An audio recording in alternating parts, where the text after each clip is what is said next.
공생의 사역을 시작하면서 가장 먼저 행하셨던 사역은요, 갈릴리 호숫가에서 제자들을 부르시는 사역이었습니다. 그래서 마태복음, 마가복음, 누가복음, 공관복음이라고 하는데, 공관복음에서 보면 때가 찼고 하나님 나라가 가까이 왔으니 회개하고 복음을 믿으라 그러면서 갈릴리 바닷가에서 제자들을 부르시죠. 나를 따라오라, 내가 너희로 사람을 낚는 어부가 되게 하리라, 이렇게 말씀하십니다.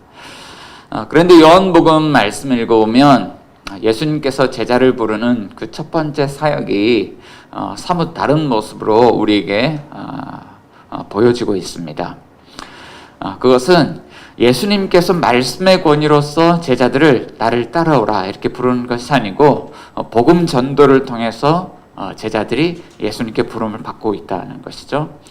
그 첫 번째 전도자는요, 세례 요한이었습니다. 세례 요한이 예수님께서 이렇게 요단강으로 나오시는 것을 보고 제자들에게 보라, 하나님의 어린 양이로다 라고 이렇게 전했더니 요한의 제자들 가운데 두 제자가 예수님을 따라갑니다. 그 중에 한 제자가 안드레라는 제자였고요.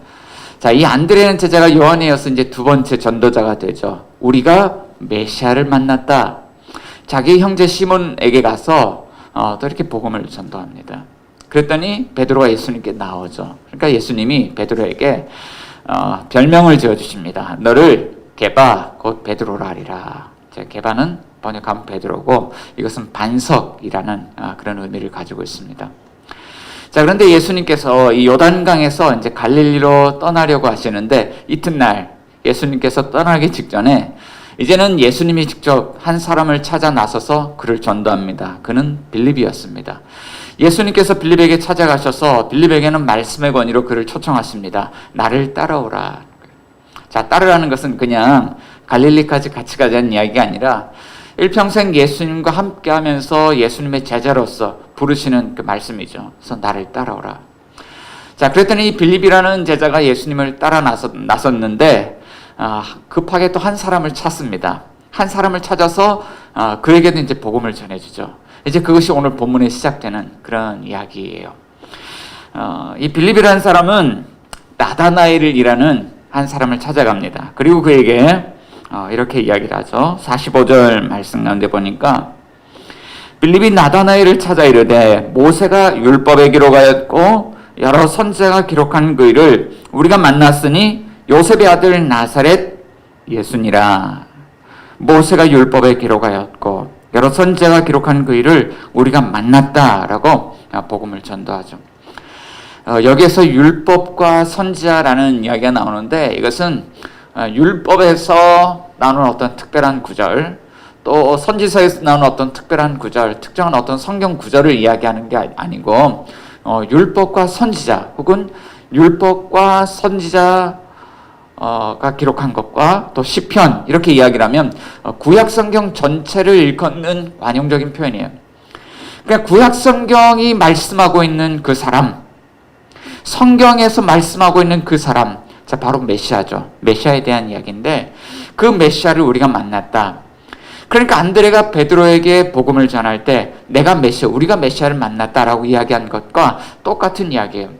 그렇지만 나다나엘에게는 조금 다른 표현으로 이렇게 표현하는 거죠. 내가 메시아를 만났다라는 말 대신 율법과 선지서에서 기록하고 있는 그 일을 내가 만났다라고 이야기합니다. 자, 그런데 여기에 한 가지 내용이 더 붙었습니다. 전에는 이렇게 이야기를 하지 않았는데 이번에는 아주 구체적으로 빌립이 이렇게 이야기를 했어요. 요셉의 아들 나사렛 예수니라. 자, 그랬더니 나다나엘이 이 빌립을 바로 따라서 나선 것이 아니라 약간 부정적인 그런 반응을 보이겠습니다. 나사렛에서 무슨 선한 것이 날 수 있느냐.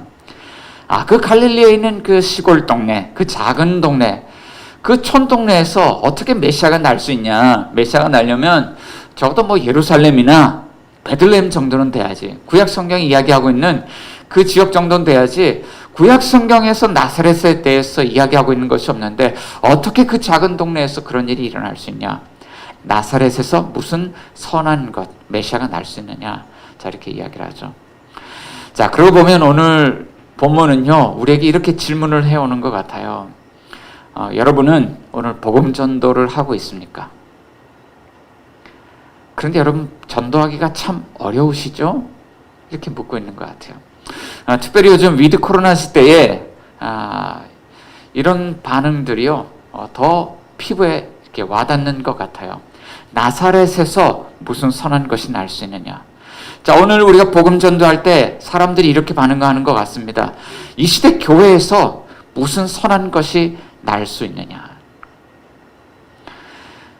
연초에 좀 이런 새로운 목표를 좀 세웠습니다. 올해는 이제는 교회가 일어설 수 있도록 기초를 잘 다졌으면 좋겠습니다. 그래서 두 가지 그런 방향을 우리가 이야기를 했는데, 이제는 원형 공동체를 좀 구성을 해야 되겠다는 것과요. 또 한 가지는 좀 임대 상황에서 벗어나서 작은 공간이라도 얻어서 우리가 임대에 대한 좀 부담을 갖지 않고 우리가 복음을 전할 수 있도록 그렇게 좀 두 가지 목표를 좀 새롭게 세웠습니다. 그런데 위드 코로나 시대하고 이 두 가지를 좀 이렇게 같이 고민을 좀 해보니까요, 좀 쉽지는 않은 일인 것 같아요. 복음 전도를 한다는 것이 이런 코로나 시대에 대면 모임이 어려운데 복음 전도한다는 것이 가능한가, 이런 생각을 해봤고요. 그리고 지난해 연말 자영업자들 가운데 한 25만 명 정도가 현금 바닥을 경험하고 있다는 그런 보도를 봤습니다.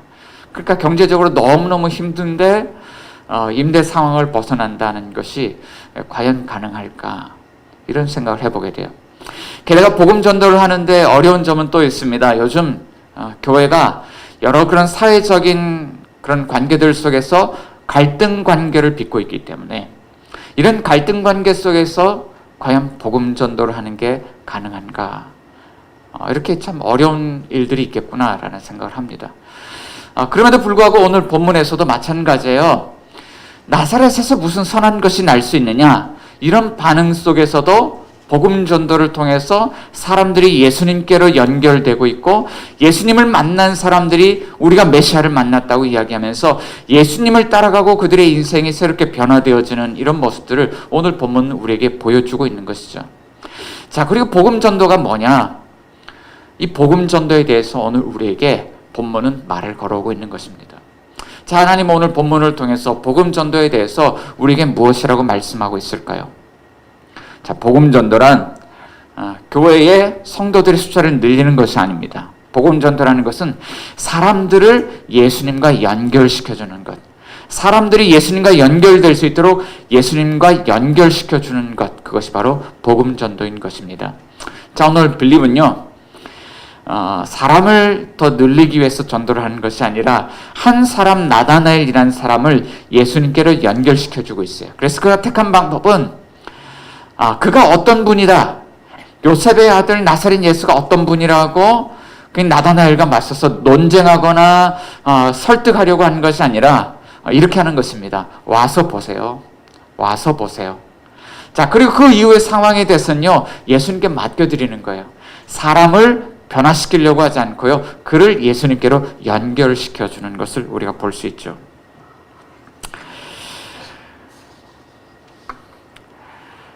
자, 오늘 본문 말씀 가운데 보면 나다나엘이 빌립의 말을 듣고 부정적인 생각이 들었습니다. 나사렛에서 무슨 선한 것이 날 수 있느냐. 자, 이때 빌립의 방법은 예수님을 그냥 보여주는 것이었습니다. 와서 보라. 자, 그리고 빌립이 다음 상황을 주님께 맡겼습니다. 그러자 예수님께서 나다나엘이 나오는 것을 보시고 이렇게 말씀하셨어요. 자, 본문 47절 말씀입니다. 우리 47절 같이 한번 읽어봅시다. 시작. 예수께서 나다나엘이 자기에게 오는 것을 보시고 그를 가리켜 이르시되, 보라, 이는 참으로 이스라엘 사람이라 그 속에 간사한 것이 없도다, 라고 말씀하고 있죠. 자, 그랬더니 나다나엘이 놀랐어요. 어떻게 나를 아십니까? 라고 48절에 반응하고 있죠. 나다나엘이 나올 때 빌립이 예수님께 찾아가서 주님, 이런 친구가 올 거예요 라고 나다나엘에 대해서 미리 이야기를 하지 않았어요. 그리고 나다나엘이 예수님께 찾아와서 먼저 선생님, 저는 이런 사람입니다 라고 소개하지 않았습니다. 그런데 나다나엘이 나오시는 것을 보시고 예수님께서 나다나엘에 관하여 말씀하시는데 이미 예수님께서는 초자연적으로 나다나엘에 관하여 알고 있습니다. 그리고 이렇게 말씀하고 있다는 거예요. 이는 참으로 이스라엘 사람이다. 그 속에 간사한 것이 없도다라는 거예요. 이게 무슨 말일까 생각을 해보면요. 여기에서 워드 플레이가 있어요. 어떤 거냐면 이스라엘이라는 단어하고 간사한 것이라는 이 두 단어가요 서로 이렇게 대조되면서 이 한 문장 속에요 이 두 가지 말이 서로 이렇게 워드 플레이가 되고 있는 것을 볼 수 있습니다. 어떤 거냐면 이 두 단어는 한 사람에게서 나온 단어입니다. 이스라엘이라는 이름을 받기 전 야곱이라는 인물이 있었는데 이 야곱에게서 이 두 가지가 다 나왔어요. 야곱은 어떤 사람이었냐면 야곱의 아버지는 그 아들에 관해서 이렇게 이야기를 했습니다. 창세기 27장 35절에 보니까 이삭이 이르되, 야곱의 아버지 이삭이죠. 이삭이 이르되 네 아우가 와서 속여서 내 복을 빼앗았도다. 여기서 아우는 야곱이죠. 그에게는 쌍둥이 형이 있었습니다. 에서라는 형이 있었는데 아버지가 에서에게 이야기하기를 네 아우가 와서 속여서 네 복을 빼앗았도다. 속이는 사람이죠. 야곱을 만났던 그의 외삼촌 라반도 그 조카 야곱에 대해서 이렇게 이야기를 했습니다. 창세기 31장 26절 그러니까요. 라반이 야곱에게 이르되 네가 나를 속이고 내 딸들을 끌고 갔다 하는 거예요. 외삼촌도 조카에 대해서 이렇게 평가합니다. 네가 나를 속였다 하는 거예요. 야곱은 형 에서를 속였고 외삼촌 라반을 속이는 사람이었습니다. 자, 여기서 속이다라는 단어가 오늘 본문 안에서 간사한 것이라는 것과 같은 단어입니다. 그러니까 야곱이 인생이 변화되기 전에 그의 인생은 어떤 삶이었냐면 마음속에 늘 간사한 것, 속임수를 가지고 살아가는 그런 사람이었다는 거예요.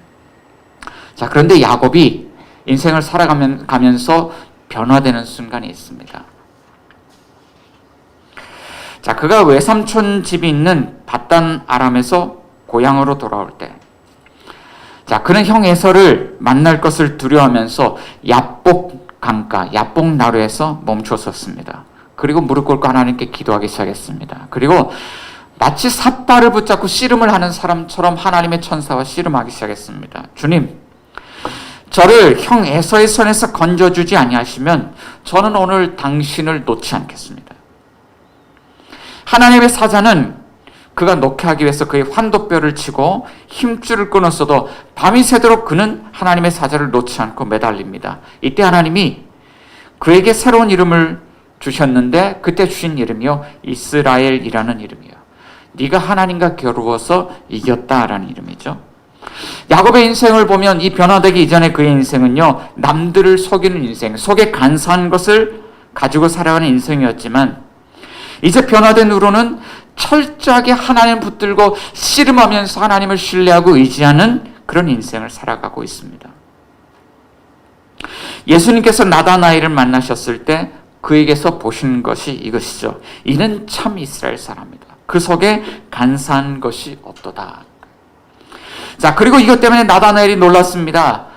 주님 어떻게 하셨습니까? 자, 이때 주님이 이렇게 대답하시죠. 48절 우리 한번 읽어봅시다. 48절 시작. 나다나엘이 이르되 어떻게 나를 아시나이까? 예수께서 대답하여 이르시되 빌립이 너를 부르기 전에 내가 무화과 나무 아래에 있을 때에 보았노라. 어떻게 나를 아셨습니까? 예수님이 이렇게 대답하죠. 빌립이 너를 부르기 전에 네가 무화과 나무 아래에 있을 때 보았다. 여러분, 무화과 나무 아래에 있다는 말이 무슨 말일까요? 여러 선지자들은요 이스라엘 백성들에게 회복을 이야기할 때요 포도나무와 무화과 나무 아래에 라는 표현을 씁니다. 포도나무와 무화과 나무 아래. 그 예수님 당시에 이스라엘 사람들이요 각 가정들마다 포도 농사, 무화과 농사를 지었습니다. 그리고 때가 되면 열매를 주고 각 가정에 경제적인 안정을 가져다 주죠. 그러니까 정치가 안정되고 경제가 안정된 상황이 포도나무와 무화과 나무 아래 있는 상황. 자, 그런데 이런 상황 속에서 무화과 나무가 우리에게 주는 것이 있습니다. 그것은 이게 잎이 두껍고 넓잖아요. 그늘을 제공해 주는데 유대인 스승들이 무화과나무 아래 나와서요, 율법을 가르치고 제자들과 토론을 벌이고, 또는 개인적으로 무화과나무 그늘 밑에 와서요, 이 더운 날씨 가운데 이 나무 그늘 밑에 와서 하나님의 말씀을 묵상하고 말씀과 씨름하는 그런 삶을 살아가는 거예요. 그것이 무화과나무 아래 하나님께서 우리에게 평안한 삶을 주셨고, 그 나무 그늘 아래서 하나님 말씀을 묵상하며 경건의 삶을 살아가는 그런 이스라엘 백성들의 삶의 모습을 표현해 주는 것이 무화과나무 아래라는 표현입니다. 빌립이 나다나엘을 만나기 전에 그는 이런 삶을 살고 있었어요. 바로 무화과나무 아래서 하나님의 말씀을 누군가에게 가르치기도 하고 토론하기도 하고, 또는 개인적으로 하나님 말씀을 이곳에 가지고 와서 묵상하면서 말씀과 씨름하면서 하나님을 알아가려고 아주 애를 쓰는 그런 사람이었던 것이죠. 그런데 예수님이요, 빌립이 나다나엘을 만나기 전에 이 나다나엘이 이런 인생을 살고 있다는 것을 주님이 초자연적으로 미리 보셨고 그에 관해서 알고 있었다는 거예요. 그래서 나다나엘이 묻습니다. 어떻게 그것을 아셨습니까? 자, 그리고 그가 예수님을 만난 결과 예수님께 이런 고백을 하는 것입니다. 49절 한번 읽어볼까요? 49절 시작. 나다나엘이 대답하되 라삐요, 당신은 하나님의 아들이시요 당신은 이스라엘의 임금이로소이다. 선생님, 당신은 하나님의 아들이십니다. 선생님, 당신은 이스라엘의 임금이십니다. 그러면서 이 두 가지 고백을 하고 있습니다. 여기서 하나님의 아들이라는 것은 예수님이 사람으로 오셨지만 사람을 만났잖아요. 인간 예수님 만났는데 그가 하나님이 가지신 능력을 가지고 있는 거예요. 우리의 마음을 아시는 분, 나를 아시는 분. 구약 성경에서는요, 오직 하나님만이 내 마음을 아시고 나를 깊이 알고 계신다고 생각을 했었는데, 사람인데 하나님이 가지신 그것으로 나를 아시는 분, 나를 꿰뚫어 보시는 분을 만났어요. 그럴 때요, 이 나다나엘의 입술에서요, 당신은 하나님의 아들이십니다 라는 그런 고백을 하게 되는 것이죠. 우리도 신앙생활을 하면서 이런 경험을 할 때가 있습니다. 야, 나보다 주님이 나를 더 잘 알고 계시는구나. 나도 내 마음을 잘 모르겠는데 정말 주님이 나를 깊이 알고 계시고 나에 대해서 더 잘 알고 계시는구나. 이것을 우리가 경험할 때가 있죠. 우리가 부르는 찬양 가운데요, 그의 생각이라는 찬양이 있습니다. 이 찬양 가사를 보면요, 이렇게 되어 있어요. 하나님은 너를 만드신 분, 너를 가장 많이 알고 계시며, 하나님은 너를 만드신 분, 너를 가장 깊이 이해하신단다. 하나님은 너를 지키시는 분, 너를 절대 포기하지 않으며, 하나님은 너를 지키시는 분, 너를 쉬지 않고 지켜보신단다. 그의 생각 셀 수 없고 그의 자비 무궁하며 그의 성실 날마다 새롭고 그의 사랑 끝이 없단다 하는 거예요. 여러분, 고난을 만날 때가 있습니까? 그런데 우리 고난의 상황 속에서도요, 주님을 만날 때 이런 경험을 해요. 그분이 나의 아픔을 깊이 이해하고 알고 계시고 그가 나를 붙들고 계신다는 것이죠.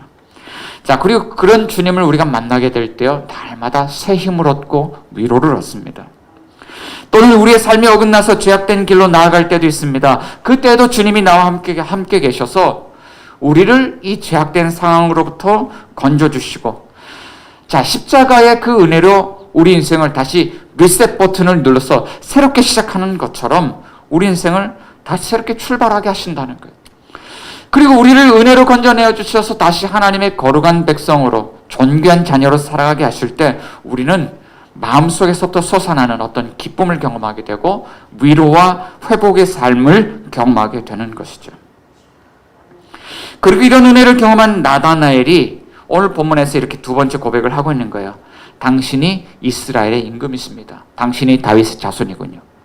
당신이 하나님이 약속하신 메시아이시군요. 당신이 다시 이스라엘 나라를 회복하실 왕이시군요.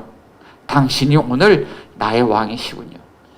자, 이전엔 내가 어떻게 살아가야 될지 나는 잘 알지 못하고 나의 삶은 무화과 나무에서 씨름하는 삶이었는데 당신이 오셨을 때 드디어 내 마음속에 어떤 분을 나의 삶의 주인으로 맞아야 되는지 내가 깨달았습니다. 당신이 나의 왕이십니다.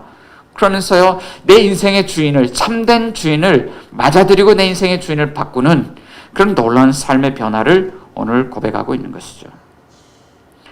자, 그렇다면 나다나엘의 인생 가운데 그의 인생의 변화를 가져다 주신 분이 누구입니까? 자, 이것은 마치 그리스도의 교회를 핍박하던 사도 사울이었죠. 사울이 다메섹 도상에서 부활하신 예수님을 만나고 그의 인생이 변화되었어요. 이방인의 사도로서 살아갑니다. 그의 인생이 변화되었던 것처럼 우리가 어떤 인생을 살아가고 있든지 우리 인생길 가운데 우리에게 찾아오시는 예수님을 만나게 될 때 그 예수님이 우리의 인생을 얼마든지 변화시킬 수 있다고 말씀하고 있는 것입니다.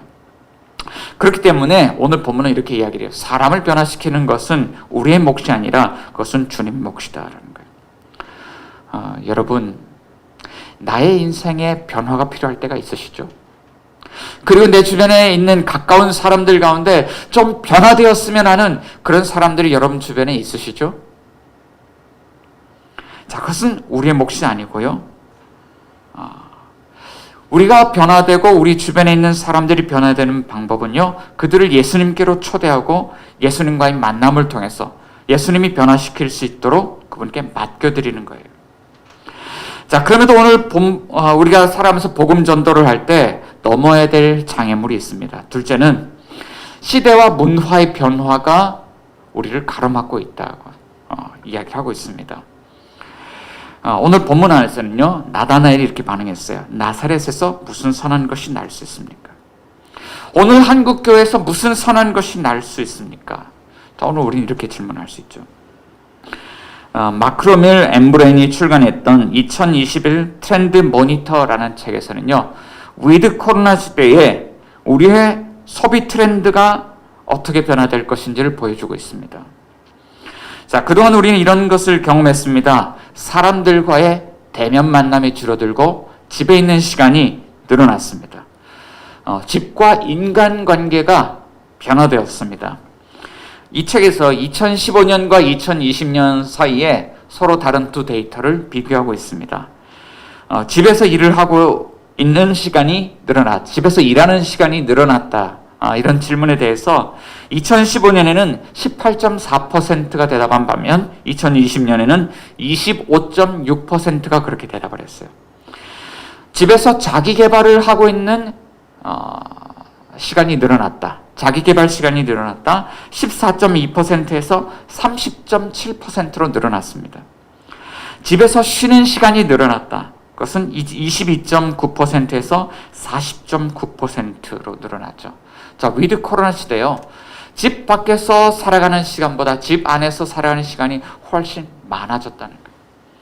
집 안에서 사람들은 유튜브를 시청하는 시간이 늘어났습니다.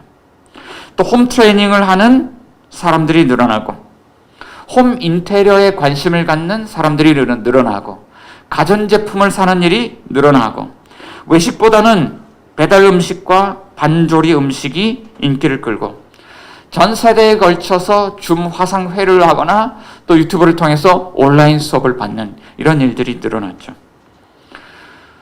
집의 개념이 변했습니다. 과거에는 이 집은요, 휴식과 재생산의 공간이었습니다. 그러나 이제는 일과 생활, 여가와 배움의 공간으로서 모든 활동이 이루어지는 플랫폼으로 집의 개념이 달라지고 있습니다.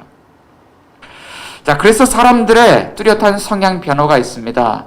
이게 좀 학적인 용어로요, 호모 루덴스라는 그런 이야기를 쓰는데, 집 밖에서의 활동보다는 집 안에서의 활동을 선호하는 인간, 호모 루덴스라는 그런 의미입니다.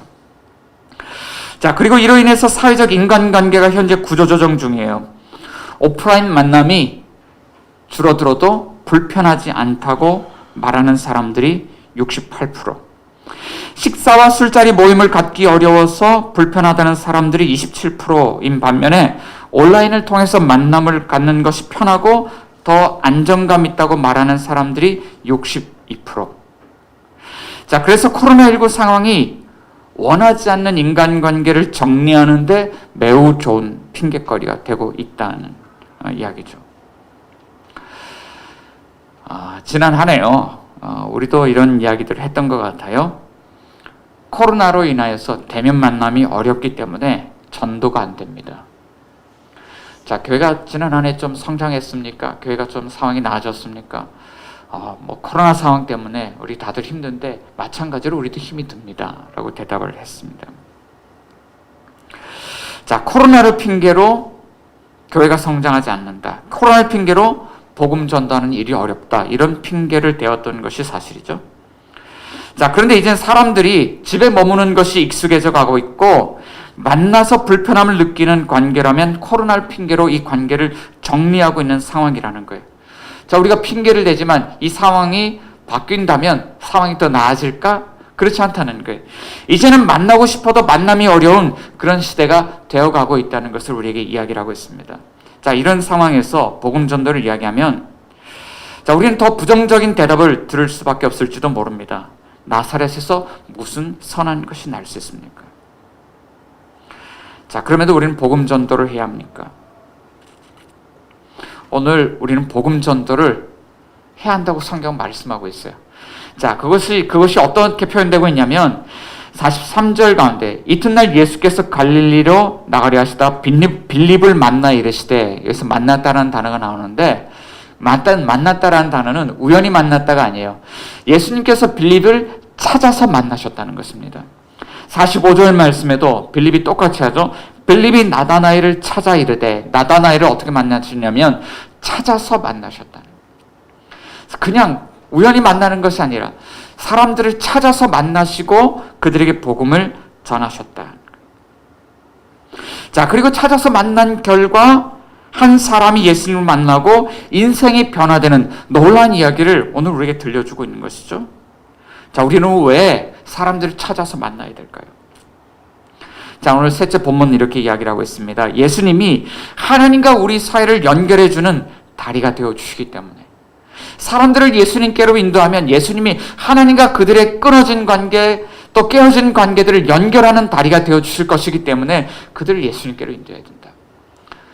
이제는요, 교회를 홍보하는 것도 아니고 목회자를 홍보하는 것도 아니고 설교를 홍보하는 것도 아니고 이 복음 전도라는 것은요, 사람들을 예수님과 연결시켜주는 것. 그런데 예수님께 연결시켜주면 예수님이 하나님과 깨어졌던 관계 속에서 다리가 되어주셔서 그 관계를 회복해 주신다는 거예요. 자, 오늘 본문 50절과 51절에서요, 예수님이 나다나엘에게 이렇게 말씀하십니다. 50절 51절 같이 한번 읽어봅니다. 예수께서 대답하여 이르시되 내가 너를 무화과 나무 아래에서 보았다함으로 믿느냐? 이보다 더 큰 일을 보리라. 또 이르시되 진실로 진실로 너에게 이르노니 하늘이 열리고 하나님의 사자들이 인자 위에 오르락 내리락 하는 것을 보리라 하시니라. 야, 내가 너를 무화과 나무 아래에서 보았다고 하므로 네가 믿느냐? 네가 믿기 때문에 더 큰 일을 볼 것이다. 어떤 일이냐면 진실로 진실로. 그래서 진실로는 아멘이란 뜻이죠. 아멘 아멘 그렇게 써야죠. 구약 성경에서 아멘이라는 것은 구약의 사람들이 하나님께 기도를 하고 그렇게 될 줄 믿습니다. 그러고 아멘이라고 대답하는데, 이번엔 거꾸로 예수님 말씀하면서 아멘, 이것은 하나님의 말씀이에요. 아멘 아멘 이렇게 이야기를 하면서 너에게 이르노니 하늘이 열리고 하나님의 사자들이 인자 위에 오르락내리락 하는 것을 보리라고 말씀하고 있는 거예요. 그런데 이 이야기는요, 오늘 구약 성경에 나왔던 어떤 한 이야기를 연상하게 합니다. 나다나엘이 율법과 선지자 곧 구약 성경에 관심이 많은 사람이었기 때문에요, 이 이야기를 들으면서 바로 그 장면을 기억을 했을 거예요. 그것은 창세기 28장에 야곱이 형 에서를 피해서 외삼촌 라반의 집에 가면서 중간에서 보았던 어떤 한 환상을 이야기하는 것입니다. 열심히 형 에서를 피해서 외삼촌 집을 향해서 도망을 가고 있습니다. 그런데 그날 날이 저물었어요. 너무 피곤했습니다. 그래서 저기 보이는 돌을 하나를 갖다가 돌베개를 삼았어요. 잠이 들었어요. 자, 그런데 환상이 보입니다. 하늘이 열리고 하늘에서 사다리가 내려옵니다. 그리고 그 사다리를 하나님의 천사들이 오르락 내리락 하는 그런 장면이에요. 그런데 하늘이 열렸다는 것은 이제 하늘로부터 어떤 하나님의 메시지가 들린다는 것이죠. 환상 속에서 그는 이런 음성을 듣습니다. 나는 여호와니 너의 조상 아브라함의 하나님이요 이삭의 하나님이라. 네가 누워있는 땅을 너와 내 자손에게 주리니 내 자손이 땅의 티끌같이 되어 네가 동서남북으로 퍼져나갈지며 땅의 모든 족속이 너로 말미암아 복을 받을 것이다. 내가 너와 함께 있어 어디로 가든지 너를 지키며 너를 이끌어 이 땅으로 돌아오게 할지라 내가 허락한 것을 다 이룰 때까지 너를 떠나지 아니하리라. 하나님 말씀이 들렸을 때요, 가슴이 쿵덕쿵덕 잠이 퍽 깨는 거예요. 야, 이게 무슨 꿈이지? 여러분, 이런 꿈 꾸어본 적 있습니까? 아마 평생에 단 한 번만이라도 하늘이 열리고 그 하나님의 천사가 왔다 갔다 하고 하나님의 음성이 날 개인적으로 주어진다 그러면 여러분, 그날로부터 여러분 인생이 새롭게 변화될 것입니다. 오늘 야곱은 외삼촌 라반의 집에 가면서 그런 경험을 한 거예요. 하늘이 천사들이 오락내리락 가는데 하나님 음성이 들리고 그곳에 하나님이 임재하셨다는 사실을 깨닫게 되었어요. 그래서 자기가 돌베개 삼았던 그 돌을 세우고 그곳에 기름을 붓고 하나님을 예배합니다. 그리고 소원하죠. 자, 그렇게 된다 그러면 정말 당신은 나의 하나님이 될 것입니다. 그러면서 이제 예배를 드려요. 그리고 그곳 이름을 베델, 하나님의 집이라는 이름을 붙였습니다. 자, 그런데 예수님이 이 사건과 동일하게 말씀하고 있는 것입니다. 51절 보니까 진실로 진실로 너에게 이르노니 하늘이 열리고 하나님의 사자들이 인자 위에 오르락내리락 하는 것을 보리라 하는 거예요. 자, 그런데 차이점이 있죠. 야곱이 보았던 환상과 예수님의 말씀 사이에 차이점이 있습니다. 혹시 발견하셨습니까? 전에는 하나님과 야곱 사이에 사닥다리가 놓여 있었죠. 그곳에서 하나님의 천사들이 오르락내리락 했는데 이번에 그 사닥다리가 없습니다. 대신 누가 있습니까? 하늘이 열리고 하나님의 사자들이 인자 위에 오르락내리락 하는 것을 보리라 하는 거예요. 인자라고 말씀하시죠. 자, 이것은 Son of Man, 사람의 아들이란 뜻입니다. 자, 그런데 단지 사람의 아들이 아니라 이것은 다니엘서에서 다니엘 선지자가 메시아에 대해서 이야기하는 거예요. 다니엘 선지자는 이렇게 이야기했죠. 7장 13절에 또 밤 환상 중에 보니 인자 같은 이가 하늘 구름을 타고 와서 옛적부터 항상 계신 이에게 나아가 그 앞으로 인도되었다라고 말씀하고 있습니다. 그 인자는요, 메시아시고 예수님은 자신을 인자라고 말씀하고 있는 거예요. 내가 그 메시아다. 그런데 어떤 메시아냐? 하나님과 우리 사이를 연결해주는 사닥다리가 되는 메시아다. 그리고 하나님이 우리의 삶 가운데 임재하시는 베델이 되시는 하나님의 메시아다라고 우리에게 말씀하고 있는 거예요. 나다나엘이 오늘 본 것은 그토록 무화과 나무에서 보기를 사모했던 것입니다. 그는 무화과 나무에서 하나님의 말씀 묵상할 때마다 주님, 이 율법과 선지자가 이야기하는 그 메시아를 꼭 만나고 싶습니다. 자, 그런데 예수님께 복음 전도가 돼서 그가 왔을 때 예수님을 통해서 만난 것은 그가 무화과 나무에서 그토록 보기 원했던 그분을 바로 오늘 예수님을 통해서 만나게 되는 것이죠. 이제요, 예수님을 만났기 때문에 다른 길로 갈 필요가 없습니다. 율법과 선지자가 말하는 그것을 이제는 경험하는 것은요, 예수님과 함께 할 때 경험하게 되는 것이죠. 이제는 사닥다리가 환상 속에 있는 것이 아니라 우리 눈앞에 우리를 만나시는 예수님께 있게 되는 것입니다. 여러분, 길을 본 사람은요, 아는 사람은 다른 길로 가지 않습니다. 요새 저희 큰아들과 제가 함께 취미 생활을 하는 것이 하나가 있습니다. 여러분, 큐브 아시나요? 이렇게 9칸씩, 정육면체인데 9칸씩 있어서 색깔이 다 다르죠. 그래서 6면의 색깔을 맞추는 그런 게임 도구가 있습니다. 그런데 제가 큐브를 한 번도 배워본 적도 없고요. 제대로 한번 맞춰본 적이 없었어요. 겨우 한 면의 색깔을 맞추면 잘 맞추는 정도의 수준입니다. 그런데 아이들에게 그걸 못 가르쳐 주다 보니까 아이들이 큐브를 섞어놓고 맞추는 방법은 항상 이거예요. 해체를 시켜서 다시 색깔별로 끼워 넣는 방식으로 아이들이 큐브를 맞춥니다. 그런데 이거를 같이 한번 배워봐야 되겠다. 그래서 유튜브를 통해서요, 우리 큰아들과 그것을 공부를 했습니다. 그리고 한 가지 깨달은 사실은 이게 큐브를 맞추는 순서가 있고 공식이 있다는 거예요. 제가 한번 공식을 한번 이야기해 볼게요. 네반올시네, 올돌레, 돌돌레, 돌돌, 올돌레, 시시시, 반반반, 네돌올돌, 네돌돌, 올돌. 여러분 뭔지 아세요? 유점. 이렇게 이야기하면 전혀 알 수 없죠. 근데 이게 가르쳐 주시는 선생님이 이렇게 하세요 하면서 이렇게 그림을 보면서 따라했습니다. 그런데 따라하고 공식대로 해보니까요, 정말 어떻게 섞어놔도 색깔이 딱딱딱딱 맞는 거예요. 너무너무 신기했습니다. 그런데 한번 그 길을 쭉 걷고 보니까요, 이게 외워져 가지고요, 다른 길로는 가게 되질 않아요. 저희 큰아들도 이제는요, 아빠 이거 몇 초 만에 할 수 있을까? 시간을 재는 정도로 이렇게 조금 바뀌어져 가고 있습니다. 길을 아는 사람의 특징이에요. 길을 아는 사람들은요, 굳이 다른 길로 가지 않습니다. 아주 힘들게 그 길을 찾아 헤매면서 다른 길을 찾아 헤매지 않습니다. 왜냐하면 길을 알고 있기 때문에. 그리고 다른 사람들이 막 헤매는 것을 보면요, 답답해서 못 견디죠. 가르쳐 줘야지. 이렇게 하라고, 이렇게 하라고. 길을 가르쳐 주는 거예요. 자, 그런데 오늘 우리에게 길을 아시는 분이 찾아오셨어요. 자, 그는 자신에 대해서 이렇게 말씀하십니다. 요한복음 14장 6절. 내가 곧 길이요 진리요 생명이다 라고 말씀하고 있고, 히브리서 기자는 그 길이 어떻게 열릴까? 그 길에 대해서 이렇게 이야기를 했습니다. 히브리서 10장 19절 20절. 그러므로 형제들아, 우리가 예수의 피를 힘입어 성소에 들어갈 담력을 얻었나니 그 길은 우리를 위하여 휘장 가운데로 열어놓으신 새로운 살 길이요 휘장은 곧 그의 육체니라. 지성소에 임하시는 그 하나님께 나아가는 휘장이 열렸습니다. 어떻게 열렸냐면, 예수님의 십자가의 대속적 죽음과 그 십자가의 그 사건을 통해서 우리에게 주어지는 그 은혜, 죄사함과 우리를 하나님의 자녀로 받아주시는 그 의롭다 하시는 그 은혜로 말미암아 우리가 하나님께 나아갈 길이 열렸다.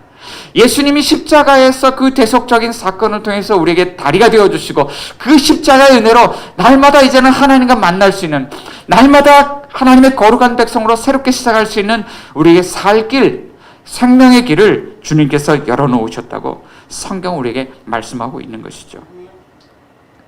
하나님과 관계를 회복하고 우리의 삶에 다시 위로와 새 힘을 얻는 그 길을 우리가 안다면, 마치 내비게이션이 날마다 우리에게 길을 알려주는 것처럼 우리도 이런 사람들을 찾아서 사람들에게 이런 길을 우리가 알려줘야 되지 않겠습니까? 사랑하는 유시디교회 성도 여러분, 2021년 새해는요, 우리 인생의 그 길 가운데서 우리를 만나시는 그 예수님을요, 올 한 해 만나는 한 해가 될 수 있기를 주의 이름으로 축원합니다.